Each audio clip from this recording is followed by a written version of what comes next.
la raison pour laquelle, dans le narratif euh, des pays de l'OTAN, principalement les États-Unis, mais l'Union européenne répète en fait le narratif de Washington, de l'OTAN et l'Union européenne, c'est le même continuum.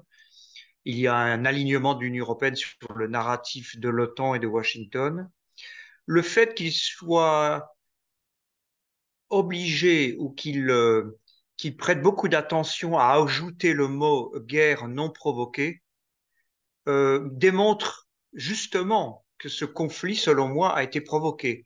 Parce que c'est dans la guerre de communication, le fait qu'ils estiment indispensable d'ajouter ce mot non provoqué, c'est bien parce que il y a questionnement et sur le déclenchement du conflit.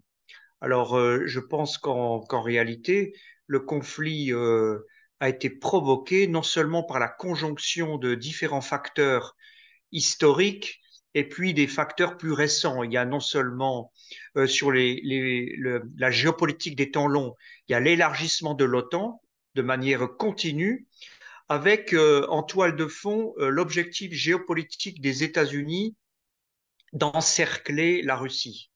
Parce que la priorité géopolitique de Washington, c'est d'empêcher une puissance rivale d'émerger sur le continent eurasien depuis la chute de l'URSS. C'est ce qu'on appelle la doctrine Wolfowitz, parce qu'il y avait ce, au département d'État cet Américain qui a énoncé dans son rapport sur les intérêts de l'Amérique juste après la chute de l'URSS qu'il fallait éviter qu'une puissance rivale puisse émerger sur le continent eurasien, que ce soit l'Europe, l'Union européenne, la Russie, la Chine. Et donc, cette doctrine se poursuit et la Russie, évidemment, a tenté de stopper cet élargissement de l'OTAN, a fait la promotion d'une nouvelle architecture européenne de sécurité et donc a fait des propositions, c'était les propositions de décembre 2021. Et alors même que euh, ces, ces propositions étaient sur la table, c'est-à-dire arrêt de l'élargissement de l'OTAN, ôter les infrastructures militaires qui mettent en danger la sécurité de la Russie et négocier sur de futurs traités pour un nouvel ordre spatial européen, eh bien, c'est à ce moment-là que Washington, Londres surtout, ont fait une vraie campagne de guerre de communication et ont annoncé que la Russie allait intervenir en Ukraine, envahir l'Ukraine. Et selon moi, précisément, cette guerre de communication a eu pour objectif non seulement d'escamoter toutes les propositions russes, c'est-à-dire essayer d'éviter toute négociation de fond sur ces propositions pour un nouveau traité de sécurité européen et mondial, et torpiller aussi toute négociation séparée entre l'Allemagne et la France. Monsieur Macron et Monsieur Scholz étaient allés à Moscou pour, euh, pour dialoguer, pour empêcher un nouveau conflit d'émerger ou le conflit de s'aggraver. Et en fait, cette campagne de communication a eu pour objectif de provoquer ce conflit parce que en même temps que il y avait refus de négociation, escamotage de toute négociation, torpillage de toute négociation parallèle par les Européens.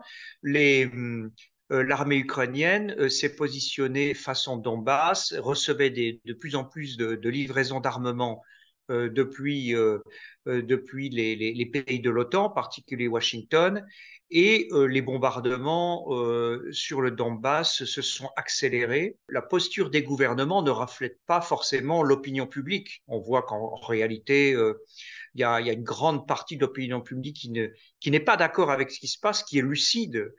Et puis aussi, de nombreux experts universitaires, politiques dans les oppositions ne sont pas d'accord avec cette politique anti-russe en soutien au régime de Kiev qui est un puissant fond et en plus ça ne fonctionne pas.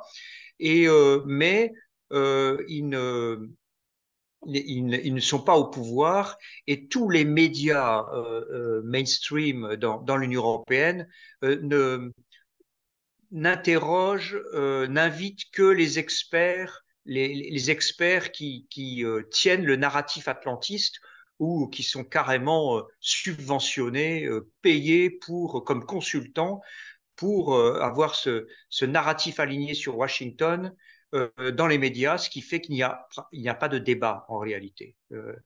Alors que cette situation, en fait, reflète tout simplement, comme je l'ai déjà dit, le fait que les pays membres de l'Union européenne ne sont pas indépendants et l'Union européenne, en fait, se positionne uniquement comme Rimland, c'est-à-dire dans la stratégie géopolitique de Washington, qui est la continuation de la stratégie géopolitique des pays anglo-saxons depuis longtemps. C'est selon la vision de Mackinder, Spikeman, la doctrine Brzezinski, mais aussi la doctrine, ces différentes doctrines qui ont pour objectif, en réalité, d'utiliser l'Europe comme le théâtre le théâtre principal pour Washington pour contrer la Russie. Et c'est l'objectif de Washington, donc avec l'OTAN, de contrôler cette zone côtière autour de l'Eurasie, non seulement en Europe, mais aussi ce qu'on appelle l'Indo-Pacifique contre la Chine, c'est d'encercler l'Eurasie pour justement éviter qu'une puissance émerge sur le continent eurasien et puisse défier la suprématie des États-Unis dans le monde. Et donc l'Union européenne, de facto, est une périphérie, un instrument de la stratégie géopolitique des États-Unis.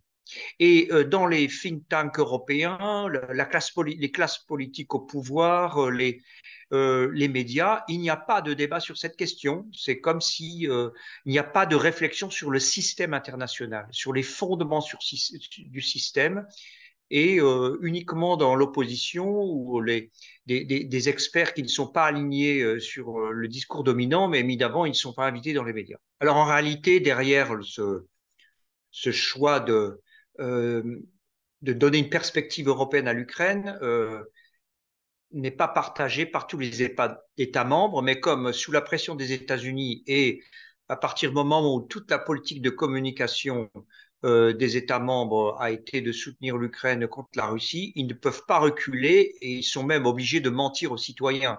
Parce qu'il est bien évident que l'élargissement de l'Union européenne à l'Ukraine, selon moi, n'est pas possible. C'est une illusion tant que l'Union européenne n'est pas fondamentalement réformée. Je ne vois pas comment les États membres pourront s'accorder pour fondamentalement réformer l'Union européenne, parce qu'il faut savoir que les deux budgets principaux de l'Union européenne, c'est la politique agricole commune et la politique régionale. Et l'Ukraine, si elle entrait dans l'Union européenne, c'est un pays plus grand que la France, avec une population importante, disons du niveau de l'Espagne, et ferait exploser le budget de l'Union européenne et tous les fonds européens agricoles qui vont à la France, mais à la Pologne aussi, eh bien, seraient siphonnés par l'Ukraine et les politiques régionales aussi que l'Espagne, l'Italie, l'Allemagne de l'Est aussi, le Portugal, la Pologne reçoivent, eh bien, ces fonds-là seraient siphonnés pour l'Ukraine aussi. Donc, ça va provoquer une énorme bataille budgétaire. Et puis, en réalité, du point de vue géopolitique, on ne sait même pas quelles sont les frontières de l'Ukraine aujourd'hui, parce que de facto, il y a eu réunification de la Crimée avec la Russie et aussi le Donbass et puis la région de Zaporijie et Kherson. Et les États membres de l'Union européenne ne reconnaissent pas ce rattachement à la Russie.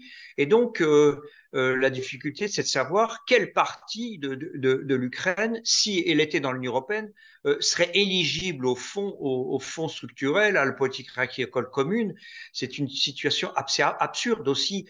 Quelle est la population de l'Ukraine? Parce qu'il y a eu beaucoup d'Ukrainiens qui ont fui l'Ukraine et beaucoup d'entre eux d'ailleurs sont allés en Russie et l'autre partie dans les différents États membres de l'Union européenne. Mais puisque d'après les fonctionnements de l'Union européenne, il faut une pondération des voix pour chaque État membre au Conseil. Et on pourrait estimer que si l'Ukraine, qui avait auparavant autour de 40 millions d'habitants, aurait le poids de l'Espagne dans la pondération des votes, mais on sait bien qu'avec tous les réfugiés qui sont partis, et puis qui ne reviendront sans doute pas, pour une partie d'entre eux, ce n'est pas réaliste.